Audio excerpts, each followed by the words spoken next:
We are going to go through difficulty in life. Sometimes you go through problems and you ask yourself, what is my fault in all of this? Why do I have to go through these problems? What did I do to deserve this? Prophets, Allah mentions their du'as consistently in the Quran. And Allah also mentions their problems consistently in the Quran. Yusuf alayhi salam was a child, right? A child by definition is innocent. What did a child do to deserve being kidnapped? What has a child ever done to deserve being thrown inside of a well in the middle of the woods? What has a child ever done to deserve being sold as a child slave in a different land? When he grows up as a young man, what did he ever do to deserve being thrown in jail over a false accusation? And he spent many years in jail not because of something he did. He was innocent. He went through situations in life that if anybody else went through those situations, you'd say, life is unfair, man, what are you going to do? But you know what happens to a believer? They don't just say life is unfair. They say Allah is unfair, ma'adallah. Allah did that to him. Yet Allah says in Surah Yusuf, Wallahu ghalibun ala amrihi. Everything he did in his decision, every decision that was made for Yusuf, Allah was dominating that decision, overlooking that decision. How? Sometimes you and I go through difficulty because Allah knows something better is coming. Sometimes that better thing that is coming is for you, sometimes it's for somebody else. Sometimes the benefit of your difficulty will come back to you, the return will come back to you while you are still alive.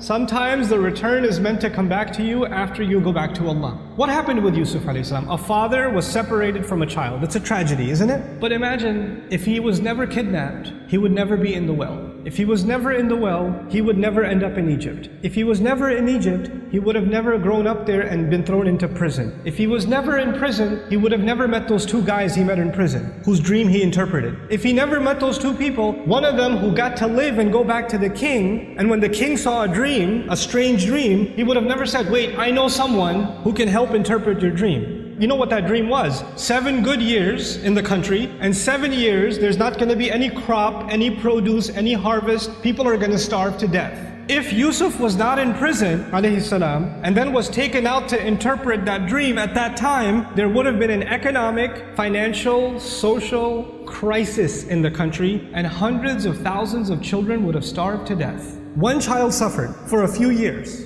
But because of that child suffering, Allah's plan was to save a lot of families, a lot of fathers and mothers from losing their children to starvation. Because of the plan that Yusuf alayhi salam came back when he interpreted the dream and gave, when he became the treasurer. I have a friend, some of you might have heard of him, his name is Robert de Villa. The man can't move any part of his body other than his face. What did he ever do to deserve that? Nothing. But how many people have accepted Islam because of his disability? How many people have just heard about that and have come back to Allah? How many people that were ungrateful in life, even though they were Muslim, they were only Muslim by name, and decided to submit their heart back to Allah because that man is sitting in a bed. His suffering, his pain becomes guidance for millions of people. Sometimes the difficulty you and I go through is actually a small price to pay for a lot of khair, a lot of good that will either come to me now or it will come to me in the akhirah, will come to me after I go back to Allah.